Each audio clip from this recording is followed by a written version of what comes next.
이번 주에는 임직과 성경학교를 위한 특세가 있기 때문에 수요 예배, 금요 예배를 기도의 주제로 생각하고 말씀을 전하려고 합니다. 한 주간 동안 온 교회가 하나님 앞에 나와서 기도에 집중했으면 좋겠다라는 생각을 가지고 있습니다. 이번에 그 베트남 우기 때 지금 우리가 우기를 보내고 있는데 보니까 제가 이렇게 정확하게 센 건 아닌데 그 주중 예배 때 딱 예배 때 비가 이렇게 많이 오더라고요. 그래서 뭐 정확한 그건 아니지만 제 생각 한 70%가 예배 때 비가 오는 것 같습니다. 수요 예배 때, 금요 예배 때. 꼭 금요 예배 때는 저녁에 오고 수요 예배 때는 또 이렇게 아침에 오고. 그래서 비가 오면 목사인 저는 걱정이 되죠. 우리 성도님들이 어떻게 잘 오실 수 있을까라는 생각이 듭니다. 특별히 안푸에 계신 분들은 차가 막히지는 않을까. 참 지금 오늘 또 오시느라 고생이 많으셨는데 많이 차가 막혔겠죠. 그리고 우리 성도님들 가운데는 오토바이나 전기자전거를 타고 오는 분들도 계십니다. 저도 오토바이를 이렇게 타보니까 비가 올 때가 가장 힘듭니다. 난감하고 이거 어떻게 해야 되나. 차량 스케줄은 안 잡아놨는데 그래도 오토바이 또 전기자전거 타고 잘 오셨습니다. 고생 많으셨습니다. 찬양팀은 또 30분 전에 이렇게 와서 찬양을 준비하고 하는데 비가 오면 또 길이 막히고 어떻게 올 수 있는가 좀 걱정을 하는데 우리 성도님들 비가 와도 이렇게 비를 헤치고 예배 자리로 나오셔서 감사드립니다. 이 비가 우리의 예배를 막는 비가 아니라 성령이 내리는 우리의 단비가 될 줄로 믿습니다. 우리가 하나님 앞에 기도할 때 이 예배를 섬기는 자나 예배를 인도하는 자나 예배 가운데 있는 자들이 하나님의 은혜로 충만할 것을 믿고 또 우리가 서로를 바라보며 얼마나 감사합니까? 이렇게 함께 예배할 수 있다는 것 얼마나 감사한지 모르겠습니다. 제가 특세를 한 이틀 정도 인도하다 보니까 목이 확 쉬어가지고 둘째 날에는 첫 번에 찬양을 하는데 목소리가 안 나와서 삑사리가 엄청나게 났습니다. 찬양할 때. 다행스럽게 우리 부목사님이 계셔서 또 목사님한테 또 사회를 부탁하고 그러니 얼마나 감사한지 모르겠습니다. 교회는 우리가 아까 찬양했던 것처럼 한 사람이 주도해서 이끌어가는 교회가 아닙니다. 이 교회는 하나님의 교회고 우리는 모두 다 종이기 때문에 우리가 그 자리에서 협력하고 그 자리에서 자리를 지키고 그 자리에서 기도할 때 하나님 앞에서 교회는 아름답게 세워질 수 있는 것이고 또한 그 자리를 맡아서 봉사하시는 분들이 계시기 때문에 이렇게 예배가 아름답고 또 예배가 하나님 앞에 잘 드려질 수 있는 것 같습니다. 이런 점에서 우리가 하나님의 말씀을 보기에 앞서서 하나님 앞에 감사하고 감사하는 마음으로 나아갔으면 좋겠습니다. 오늘 우리가 살펴볼 이 사도행전의 말씀은 이 땅에 존재하는 모든 교회나 성도들이 이 초대교회에 나타났던 현상과 같이 사탄 마귀의 공격 앞에서 우리가 노출되어 있으며 영적인 전쟁을 직면할 수밖에 없다라는 것을 우리에게 말씀해 주고 있습니다. 특별히 교회가 힘을 내려고 할 때나 교회에 중요한 큰 일이 진행되려고 할 때는 여러분 교회는 긴장하셔야 됩니다. 사탄 마귀의 공격이 훨씬 더 거세질 수밖에 없기 때문에 그렇습니다. 어떤 부류의 사람들은 사탄의 존재를 인정하지 않습니다. 여러분 C.S. 루이스가 말한 것처럼 사탄의 두 가지의 전략이 있는데 하나는 자신을 인정하지 않게 만들고 또 하나는 너무 두려워서 벌벌 떨게 만드는 것이다 라고 했는데 여러분 사탄의 존재는 분명히 있습니다. 예수님도 말씀하셨고 성경에도 기록되어 있습니다. 그리고 사탄의 공격의 목표는 항상 한 방향을 향해서 나아가고 있는데 그것은 하나님의 영광을 가리고 하나님의 교회를 핍박하며 하나님의 나라가 확장되지 못하도록 하는 것입니다. 그러므로 세상의 악한 권력자들을 이용해서 교회를 핍박하거나 아니면 교회 내부적으로 성도들끼리 이간질하거나 분열을 조장함으로 스스로 무너지도록 하는 것이 바로 사탄의 공격입니다. 그리고 항상 그 핵심에는 공병 목표 가운데 교회의 지도자들이 있다라는 것을 기억하셔야 됩니다. 그렇기 때문에 교회의 리더의 위치로 가는 것, 교회의 직원이 되는 것, 이제 교회를 책임지는 위치로 가는 것은 여러분 어떻게 보면 영적으로 볼 때 사탄의 공격 목표가 되는 겁니다. 저격수로 따지면 우리가 전쟁을 할 때 이렇게 저격수들이 있지 않습니까? 저격수의 그 레이더망에 들어오는 것입니다. 그러므로 이 사람을 무너뜨리면, 이 사람을 넘어뜨리면 교회가 어떻게 되는지를 사탄은 분명히 알고 있기 때문에 지도자를 노리고 있습니다. 그러므로 교회는 깨어 기도해야 되며 특별히 리더들을 위해서 기도하셔야 됩니다. 여러분 우리가 임직을 앞두고 기도하는 이유가 바로 거기에 있습니다. 중요한 일을 앞두고 교회가 세워지는 이 일 가운데 사탄 마귀가 가만히 있을 리가 없습니다. 분명히 역사할 겁니다. 그러므로 우리는 기도로 이 모든 것들을 막아내야 됩니다. 사도 바울은 에베소 6장 12절에서 분명히 말씀했습니다. 우리의 씨름은 혈과 육을 상대하는 것이 아니요 통치자들과 권세들과 이 어둠의 세상 주관자들과 하늘에 있는 악의 영들을 상대함이라. 우리의 싸움은 사람하고 싸우는 게 아니다 라고 분명히 말씀하셨습니다. 그러므로 사랑하는 성도 여러분, 교회 안에서 다른 지체와 싸우지 마십시오. 여러분 우리의 상대가 아닙니다. 그 배후에 있는 한 실체를 보셔야 됩니다.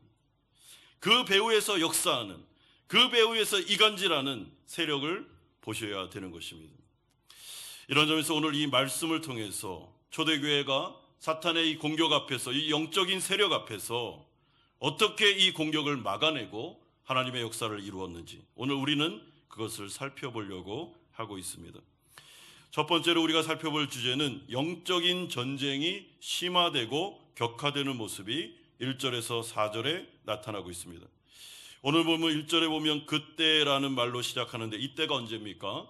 헤롯이 팔레스타인 지역의 분봉왕이 되었을 때 초기 기간, 그러니까 주 41년에서 44년까지의 통치 기간 중 주 41년이 되는 시점을 가리키고 있습니다. 여러분 이때 헤롯은 자신의 재임 기간 초기에 팔레스타인 지역을 급격히 안정화시킬 목적으로, 여러분 안정화시키려면 정치력이 필요한데 그렇기 때문에 그들은 유대인과 친화 정책, 친유대인 정책을 펼치게 됩니다. 역사적으로 이것은 다 기록에 남아있는 상황입니다. 그래서 헤롯은 유대인들의 마음을 달래기 위해서 그들의 비율을 맞춰주려고 1절과 같이 신흥 종교였던 기독교를 박해하기 시작합니다. 1절에 보시면 그때 헤롯 왕이 손을 들어 교회 중에서 몇 사람을 해하려 하여. 여러분 여기서 교회 중에 몇 사람, 이것이 바로 예루살렘 교회의 지도자를 말하는 것입니다. 3절에 기록된 것처럼 유대인들이 이 일을 기뻐할 것이 분명하기 때문에 헤롯은 교회를 희생양으로 삼아 자신의 권력을 강화하려고 음모를 꾸미고 있습니다. 여러분 그 결과 헤롯은 예루살렘 교회의 최고 지도자였던 야고보를 죽이는데 성공합니다. 그러나 그 기간이 무교절이었기 때문에 베드로는 잡았지만 죽이지 못하고 감옥에 가둬뒀다가 무교절이 지나는 시점을 기다리고 이제 그를 공개 처형하려고 기다리고 있는 중이었습니다. 무교절 기간이 다 지나면 베드로를 죽임으로 이제는 예루살렘 교회를 핍박하고 그로 말미암아 유대인들에게 정치적인 그런 상황을 통해서 그들의 지지를 얻기 위해서 헤롯이 지금 이렇게 하고 있는 겁니다. 그러므로 예루살렘 교회의 입장에서 보면 참으로 억울하고 이해가 되지 않는 너무나도 불합리한 일들의 연속임을 우리는 확인할 수 있습니다. 이것이 바로 예루살렘 교회를 비롯한 모든 하나님 나라 교회가 이 세상으로부터 핍박과 환난을 받을 때 일어나는 공통된 현실입니다. 여러분 잘못한 게 없습니다. 지금 헤롯이라는 이상한 왕이 딱 등장하더니 자기의 정치적인 세력을 가지고 지금 교회를 핍박하고 있는데 교회가 잘못해서 핍박하는 게 아니고 유대인들의 환심을 살려고 이렇게 하고 있는 것입니다. 이게 말이나 되는 것입니까? 얼마나 이게 억울하고 말도 되지도 않는 일입니까? 그러면 하나님께서 당장 이때 개입하셔서 어떻게 해야 됩니까? 야고보를 지켜주시고 베드로가 잡히지 못하도록 하면서 하나님께서 역사하셔야 되는데 하나님께서 가만히 계신 것처럼 보였습니다. 그러면 왜 이런 일들이 일어나게 된 걸까? 여러분, 항상 역사는 우리가 배후를 봐야 됩니다. 그것은 헤롯의 배후에 사탄의 세력이 있기 때문입니다. 그 세력이 하나님 나라 복음이 전파되는 것과 이로 인하여 하나님의 나라가 확장되는 것을 너무나도 싫어하기 때문입니다. 여러분, 지금 우리가 예배를 드리는 지금 이 시간에도 제가 지금 설교를 하고 있고 여러분들이 말씀을 듣고 이제 기도하려고 모인 이 자리에도 사탄 마귀가 있습니다. 여러분, 예배를 드릴 때 찬양 인도자나 때로는 설교자들은 굉장히 민감할 수밖에 없습니다. 왜냐하면 찬양을 인도하기 전에 마음을 수도 없이 공격합니다. 찬양을 못하도록. 그럼 제가 청년 시절에 교회에서 제가 찬양을 잘해서가 아니라 사람이 없어서 제가 10년 동안 찬양 인도를 했습니다. 이게 들으시면 알겠지만 뭐 노래도 잘 못하고 기타도 잘 못 치는데 정말 봉사자가 없어서 제가 찬양 인도를 10년 했는데, 여러분, 찬양 인도를 10년 할 때 제가 영적인 배움이 너무 많았습니다. 뭐 찬양을 뭐 프로페셔널하게 한 건 아닙니다. 근데 거기에서 영적으로 싸우는 게 뭔지, 그리고 찬양을 인도하기까지 그 자리까지 올 때까지의 그 수많은 사탄의 공격과 마음을 무너뜨리게 하는 마음, 정말 오늘은 찬양 인도 못하겠다라고 싶을 정도로 그렇게 엄청나게 공격을 하는 거를 제가 10년 동안 경험하고 체험했습니다. 그리고 나서 설교자가 되니까 여러분, 설교자는요, 정말 기도해 주셔야 됩니다. 이게 한두 개가 아닙니다. 예배를 설교를 하기 올라오기 전부터 여기 와서 설교를 하는 내내 여러분 정말 많은 공격이 있습니다. 그래서 기도해 주셔야 되지만 여러분 설교를 도와주셔야 됩니다. 같이 설교를 하셔야 됩니다. 저랑. 그래야 사탄 마귀를 이길 수 있습니다. 여러분, 마귀가 초대교회 가운데 성령이 충만하고 부흥의 역사가 일어나기 시작하니까 어떻게 하고 있습니까? 헤롯을 부추겨서 이제는 대대적인 공격을 펼치고 그 가운데 야고보와 베드로를 초점 삼아 그들을 잡아서 죽이는 역사가 일어나고 있는 것입니다. 여러분, 지도자들을 죽이고 지도자들을 무너뜨리고 지도자들을 와해시키고 그러면 교회가 무너질 수밖에 없는 것이죠. 이런 가운데 교회는 어떻게 했는가? 두 번째로 우리가 살펴볼 주제는 오직 기도에 매달리며 기도하는 모습이 5절에서 12절까지에 나오고 있습니다. 여러분, 5절에 보십시오. 이에 베드로는 옥에 갇혔고 교회는 그를 위하여 간절히 하나님께 기도하더라. 여기에서 우리의 눈에 띄는 것이 바로 교회는 이라는 것입니다. 교회에 누군가가 라고 말하지 않습니다. 교회가. 여러분, 여기서 말하는 이 교회, 에클레시아, 이게 무슨 뜻이죠? 교회는 건물이 아닙니다. 교회는 성도들의 모임입니다. 그렇기 때문에 여기에서 교회가 간절하게 기도했다라는 이 말 속에는 어느 한 사람이 기도했다는 것이 아니고 한 지도자만 기도했다는 것이 아니라 초대교회 성도들이 이 상황 가운데 영적으로 깨어서 이 상황이 지금 어떻게 돌아가고 있는지를 분별하고 헤롯 배후에 있는 사탄의 역사가 일어난다는 것을 알고 자발적으로 야고보도 잡히고 베드로도 없는데 지도자들이 다 잡혀갔는데도 불구하고 이들이 함께 모여 합심 기도로 들어갔다라는 것을 알려주는 내용입니다. 여러분, 교회가 기도한 겁니다. 교회가 합심하여 모여서 기도하고 있었습니다.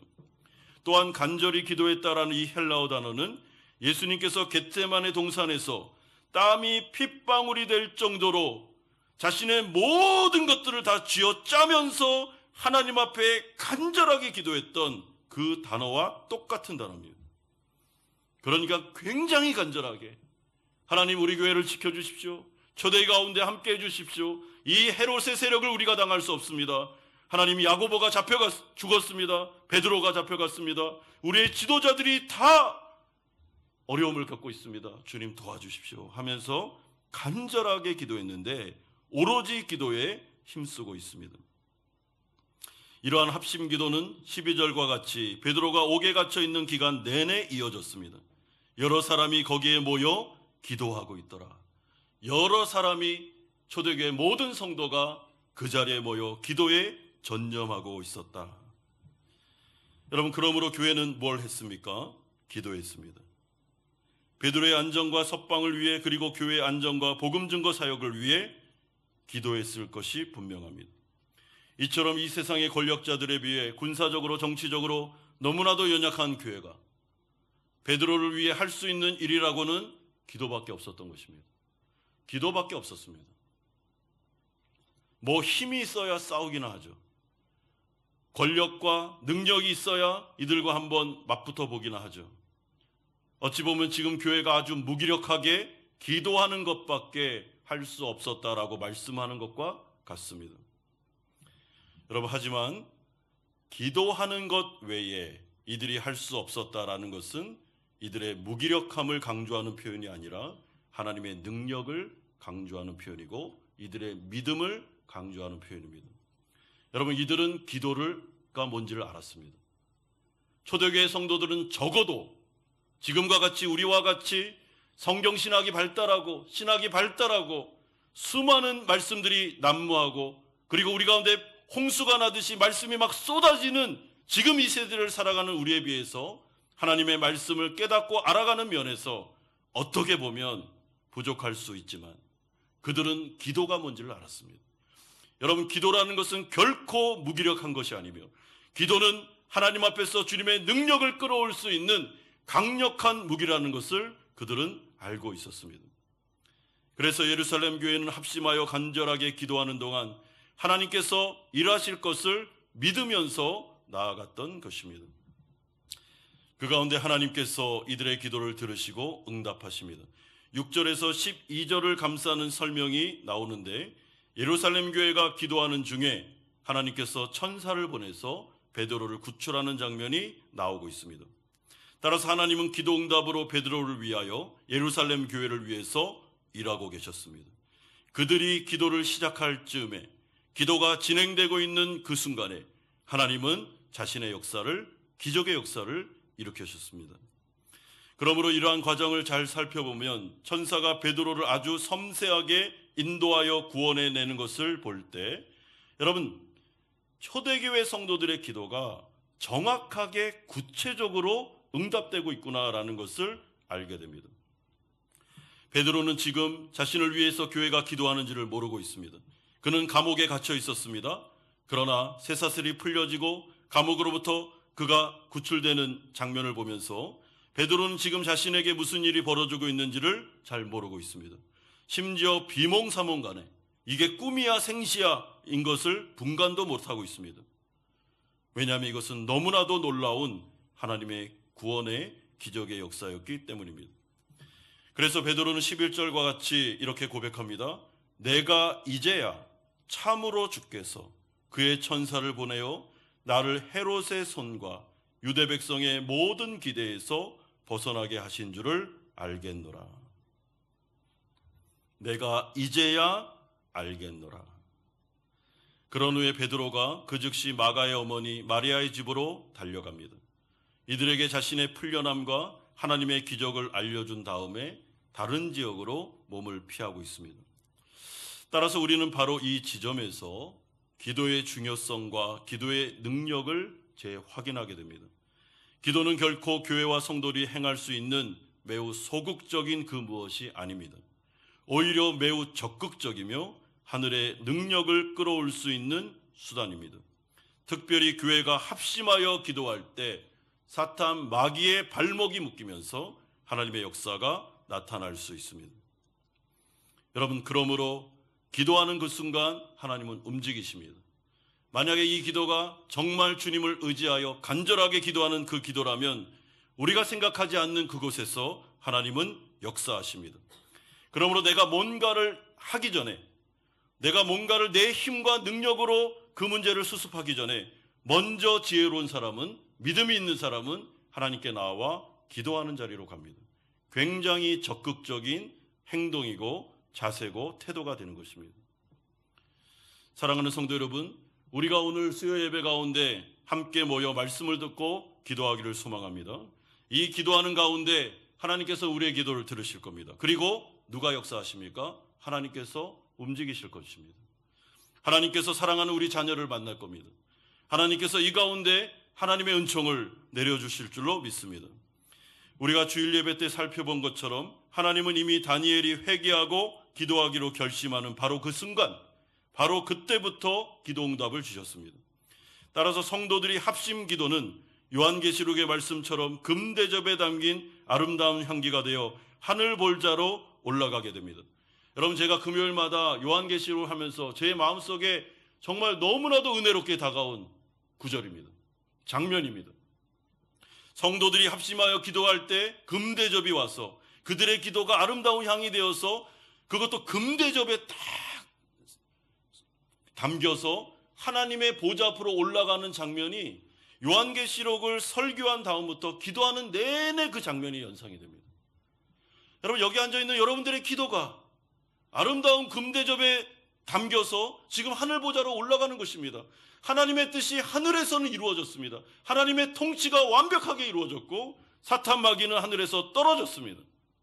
그러므로 주님은 완벽한 하늘의 통치권을 가지고 우리의 기도를 사용하셔서 마귀의 권세를 물리치시고 하나님의 뜻을 이루어 주십니다. 그러므로 사랑하는 성도 여러분, 기도는 능력입니다. 믿으십니까? 한번 따라해 볼까요? 기도는 능력이다. 조금만 더 높여서. 기도는 능력이다. 능력입니다. 나사렛 예수 그리스도의 이름으로 기도할 때 하나님의 능력이 나타날 줄로 믿습니다. 우리의 능력이 아닙니다. 하나님의 능력입니다. 또한 기도할 때 성령의 권능을 덧입을 줄로 믿습니다. 엘리사가 엘리야에게 부탁한 것처럼 성령의 갑절의 능력을 저에게 주십시오.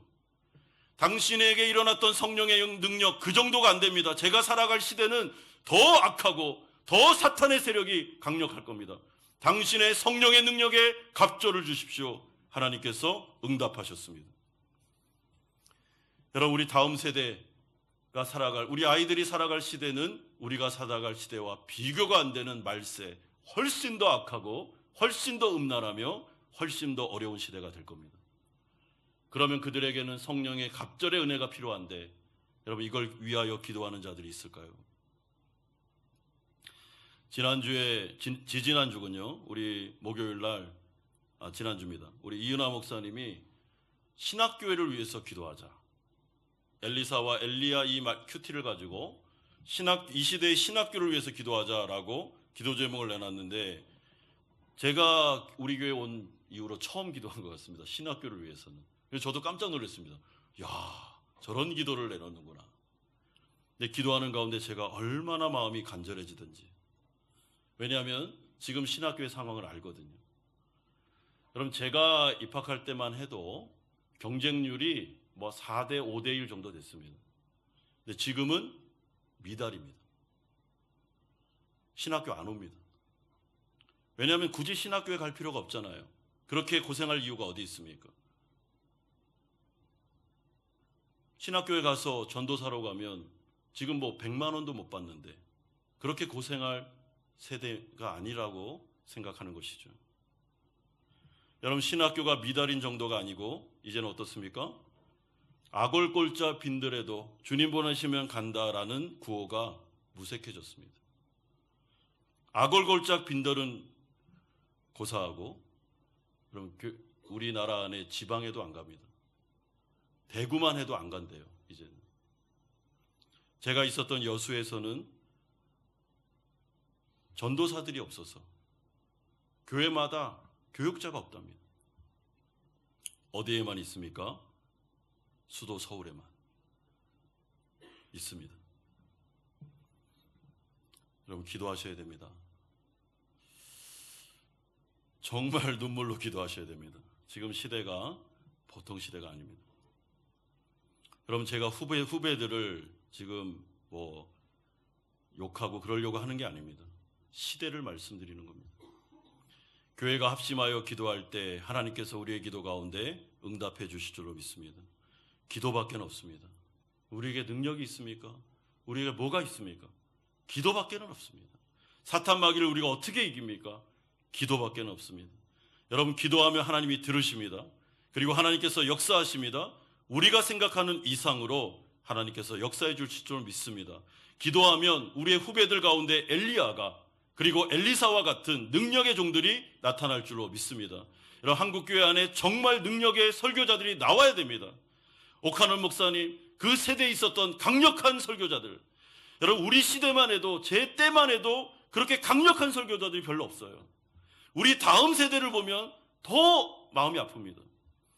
여러분 우리 세대가 아니라 우리 다음 세대는 그 오카노 목사님이나 강력한 설교자들을 뛰어넘는 세대, 뛰어넘는 설교자들이 나와야 됩니다. 여러분 그래야 됩니다.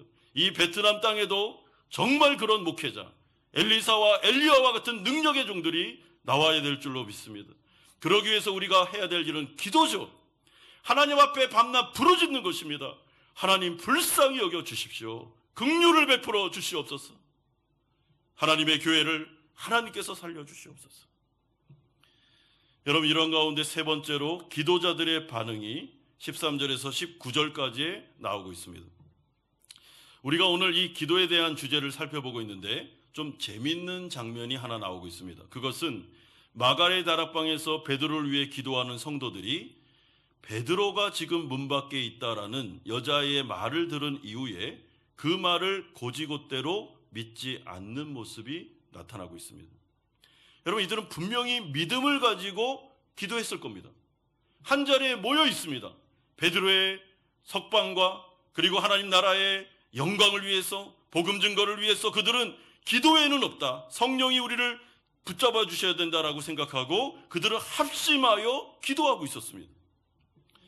그런데 그들의 기도가 정작 응답이 됐는데 이들은 로데의 말을 귀담아 듣지 않습니다. 15절에 그들이 말하되 네가 미쳤다 하나 여자아이는 힘써 말하되 참말이라 하니 그들이 말하되 그러면 그의 천사라 하더라.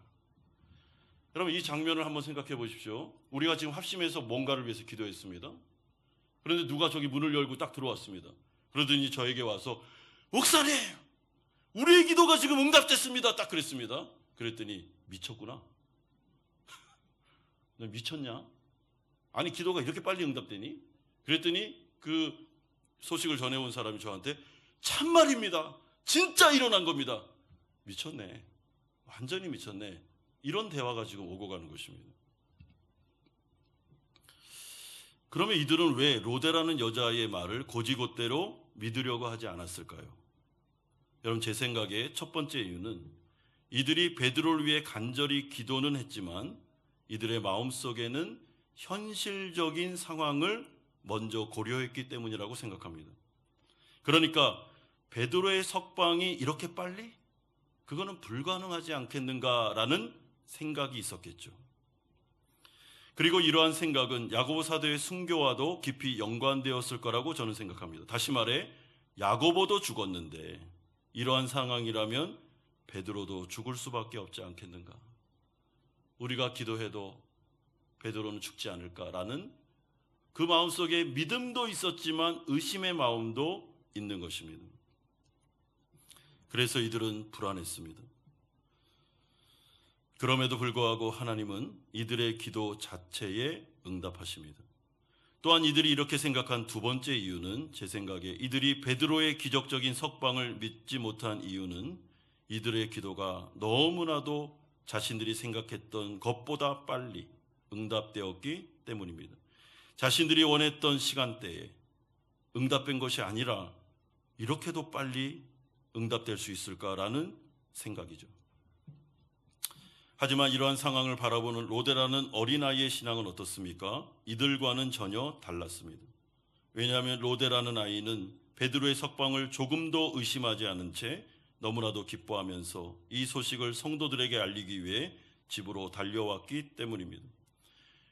로데라는 아이는 베드로를 봤을 때 베드로의 천사다라고 생각하지 않았습니다. 내가 지금 환영을 보고 있다라고도 생각하지 않았습니다. 베드로였습니다. 그리고 하나님께서 우리의 기도에 응답하셨구나라고 하면서 기뻐서 이 복된 소식, 기쁜 소식을 전해주기 위해서 달려온 것입니다. 로데라는 아이의 순수한 믿음을 우리는 여기서 발견하게 됩니다. 그러면서 이렇게 질문하지 않을 수가 없습니다. 왜 성도들은 기도해 놓고 베드로의 석방을 믿지 못했을까? 여러분, 그리고 이 질문은 우리에게도 해야 될 질문입니다. 여러분들은 이 자리에 모여서 성경이 계속해서 우리 가운데 알려주시고 지금은 기도해야 될 때입니다. 기도 외에는 이런 유가 나갈 수 없습니다. 기도밖에는 없습니다. 우리의 힘으로는 안 됩니다. 기도해야 하나님의 능력이 나타날 수 있습니다. 라는 말씀을 듣고 기도함에도 불구하고 여러분들의 마음속에 그 저변에 내가 알지 못하는 어떤 한 공간 속에서 슬며시 올라오는 생각이 무엇입니까? 되겠어? 우리가 기도한다고 뭐 일이 되겠어? 되면 감사하고 안 되면 어쩔 수 없지 라는 생각이 있지는 않습니까? 오직 믿음으로 간구해야 되는데 여러분, 그 마음속에 의심의 마음이 저변에 깔려 있지는 않겠습니까?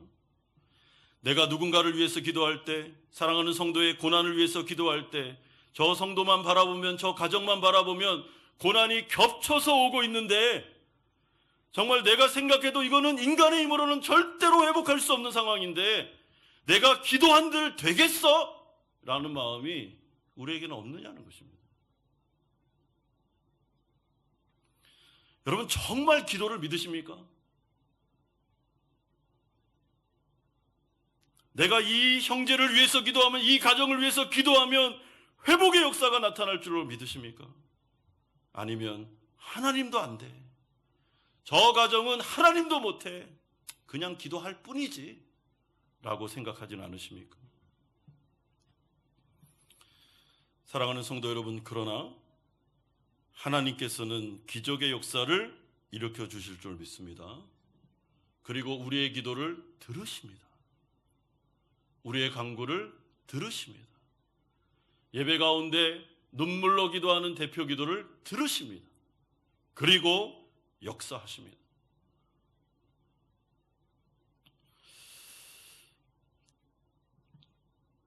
여러분, 그리고 우리가 한 가지만 더 살펴보고 싶은 게 하나 있는데, 그거는 하나님의 주권에 따라 우리가 하나님을 의지하며 기도하는데, 왜 하나님은 이 초대교회가 기도했을 때 야고보는 순교하도록 내버려두고 베드로는 기적적인 방법으로 살려주실까 하는 내용입니다. 다 지켜주셔야지. 하나님의 나라를 생각하면 다 지켜주시는 게 유익이 아니겠습니까? 물론 우리의 눈으로는 그렇게 보이지만 적어도 오늘 사도행전의 이 사실적인 증언을 통해 우리가 확인할 수 있는 역동적인 교훈은 하나님의 눈으로 볼 때는 그렇지 않았다라는 사실입니다. 자, 그렇다면 우리가 이것을 어떻게 받아들여야 되겠습니까? 여러분, 사도행전의 전체의 문맥상 우리가 팩트만 놓고 본다면 이렇게 많은 신학자들이 이렇게 해석을 합니다. 첫 번째로 야고보의 죽음과 베드로의 떠남은 예루살렘 교회의 리더십의 변화와 교회의 리더십이 사도들에게서 장로들에게로 자연스럽게 이양되는 계기를 마련해 줬다라고 그들은 해석합니다. 그러므로 야고보가 존재하는 것도 유익입니다. 어떻게 보면 우리의 입장에서는 이렇게 위대한 사도가 있어야 된다, 그래야 교회가 안전할 수 있다라고 생각할 수 있습니다. 베드로는 더더욱 그렇고요. 그런데 하나님은 야고보를 하나님의 나라로 데려가셨습니다. 베드로는 이제 저기 광야로 피신하고 있습니다. 교회의 두 기둥이 사라졌습니다. 그럼 이 교회는 어떻게 되겠습니까? 자연스럽게 하나님의 뜻에 따라 이제는 장로들에게로 리더십이 이양이 되면서 교회가 더 든든하게 세워지는 모습을 보게 됩니다. 또한 두 번째로 바로 이 사건을 통해 사도들에게서 이제 사도 바울에게로 리더십이 이양되면서 이방 선교의 물꼬가 자연스럽게 열리게 됩니다. 그렇기 때문에 우리의 생각에는 우리가 기도할 때 하나님 야고보도 살려주시고 베드로도 살려주시고 저 헤롯은 망하게 하시고 그로 말미암아 이 안정된 상황에서 교회가 승승장구하게 해주십시오 라고 기도할 수 있지만, 하나님의 전체적인 계획과 그림 안에서는 이제 야고보는 때가 되었고, 야고보는 하나님이 아니기 때문에 이제 야고보는 하나님의 나라로, 그 평안의 나라로 데려가시고 일을 마쳤기 때문에, 베드로는 자연스럽게 초대교회에서 잠시 떠남으로 말미암아 장로들을 비롯해서 이제는 사도 바울이 다시 그것을 이어받아 이방 선교로 나아가게 되는 것입니다. 그러면서 오늘 본문 7절, 11절, 17절에서 계속 강조되는 주어가 나오는데 그것은 주님께서라고 세 번이나 반복하고 계십니다. 사랑하는 성도 여러분, 오늘 우리가 수요 예배를 드리기 전에 드리면서 하나님 앞에 드렸던 찬양이 무엇입니까? 당신이 우리의 왕이십니다 라는 찬양을 드렸습니다. 예, 하나님이 온 땅에 내 삶 가운데 우리의 상황 속에 하나님만이 왕이십니다. 여러분, 사탄 마귀는 왕이 아닙니다. 그는 불법을 행하고 있는 악한 자들입니다. 우리 자신도 우리의 왕이 아닙니다.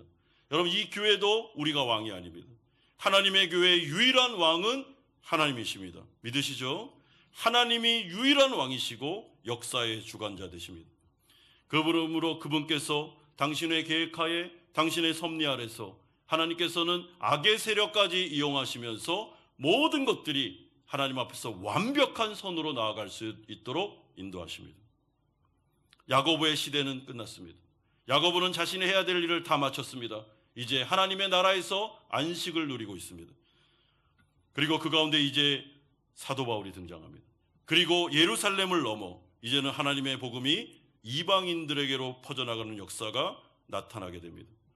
그러므로 우리가 하나님 앞에 나아가 기도할 때 우리의 뜻이 아니라 하나님의 뜻이 이루어지는 것이 아멘입니다. 하나님의 뜻이 이루어지기를 소망합니다. 하나님께서 뜻이 이루어질 때 우리는 아멘으로 순종으로 나아가는 것이 합당한 것입니다. 하나님께서는 실수하지 않습니다. 하나님께서는 완전하게 자신의 뜻을 이루십니다. 그러므로 기도하는 자는 낙심하지 마십시오. 내 뜻대로 일이 진행되지 않는다 할지라도 그 가운데 우리가 끝까지 견지하며 나아가야 되는 믿음이 무엇입니까? 내 뜻대로 진행되지 않아도 하나님의 뜻이 이루어질 거다. 그리고 하나님은 광대한 계획하에 아름답게 교회를 세워나갈 것이다. 이 교회는 하나님의 교회며 하나님께서 역사하실 것이다. 그렇기 때문에 사람이 모여 계획한다 할지라도 그것을 주관하시는 분이 하나님이심을 우리는 믿습니다. 사랑하는 성도 여러분, 우리 교회가 10년을 맞이했습니다. 그 가운데 우리 교회는 광야를 걷기도 했고 따라는 돌이켜보면 정말 한 주 한 주를 어디 가서 예배를 드릴까, 어떻게 또 예배를 드려야 되나 고민할 때도 있었습니다. 이 교회가 정말 보존될까, 하나님께서 이 한마음 교회를 계속해서 전진하시도록 하실까라고 고민하며 기도했던 분들이 계십니다.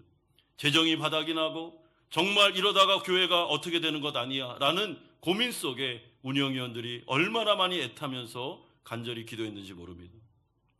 그러나 그럼에도 불구하고 10년이 지난 지금 우리가 이 자리에 있습니다. 여러분, 저는 이 자체가 기적이라고 생각합니다.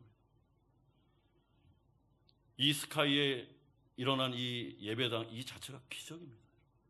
우리가 지금 여기 앉아 있는 게 기적입니다. 하나님께서 우리의 기도를 들으셨습니다. 그리고 10년이 되는 이 시점에서 13분의 귀한 후보들을 통해서 하나님은 교회를 세우려고 하십니다. 그 가운데 하나님의 뜻이 이루어지기를 소망합니다. 하나님께서 한마음교회 미래를 알고 계시는 그분께서 이 가운데 일꾼들을 세우심으로 이제 하나님께서 이제 하실 일, 미래에 하실 일을 하나님께서는 아름답게 하실 줄로 믿습니다. 우리가 왜 이곳으로 이사 왔는지 우리는 모릅니다. 저도 모릅니다. 하나님께서 보내셔서 온 것입니다. 그렇다면 하나님께서 하실 일이 있겠죠. 하나님께서 지금 이 시점에 일꾼들을 세우신다면 이유가 있을 겁니다.